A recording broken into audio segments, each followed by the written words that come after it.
बिहार में विधानसभा चुनाव के बाद अब राज्यसभा चुनाव के लिए सियासी सरगर्मियां तेज हो गई है। रामविलास पासवान के दुनिया से जाने के बाद खाली हुए राज्यसभा सीट पर होने वाले चुनाव को लेकर सबकी निगाहें चिराग पासवान पर टिकी थी, लेकिन उन्होंने एक ऐसा फैसला ले लिया है जिससे राज्यसभा चुनाव में नया मोड़ ले लिया है। तो क्या है चिराग पासवान का फैसला, देखिए रिपोर्ट में। चिराग पासवान के मन में क्या है? वो क्यों नहीं बीजेपी का साथ छोड़ सकते? क्या है बीजेपी के पास रहने की वजह?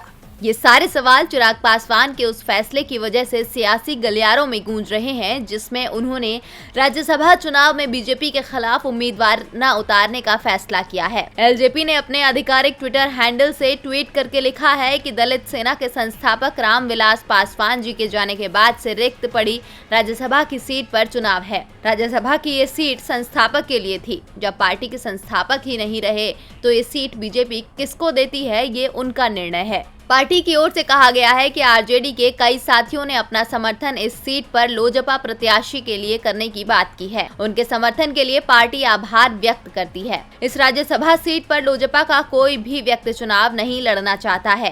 पार्टी के इस फैसले से साफ है कि वो बीजेपी के सामने अपना कोई उम्मीदवार नहीं उतारेगी। अब सवाल उठता है कि पार्टी बार बार बीजेपी के सामने क्यों झुक रही है। उसने ना ही विधानसभा चुनाव में प्रत्याशी उतारा और ना ही राज्यसभा चुनाव में।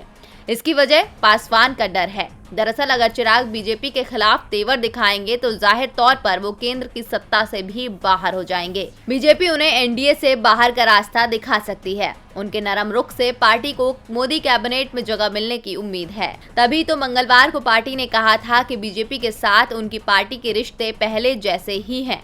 उन्होंने कहा कि बीजेपी ने 2019 के लोकसभा चुनाव से पहले हमें राज्यसभा सीट देने का वादा किया था, लेकिन अब जबकि सुशील मोदी चुनाव मैदान में है, ये मुद्दा नहीं रहा। फिर भी बीजेपी के साथ पार्टी के रिश्तों को देखते हुए हमें उम्मीद है कि एलजेपी को जल्द या देर से ही सही केंद्रीय मंत्रिमंडल में प्रतिनिधित्व जरूर मिलेगा। अब एलजेपी को पूरी उम्मीद है कि केंद्र में उसका साथ बरकरार रहेगा, लेकिन देखना होगा कि क्या बीजेपी अपने हनुमान को वाकई पास रखती है या नहीं। डीवी लाइव की रिपोर्ट।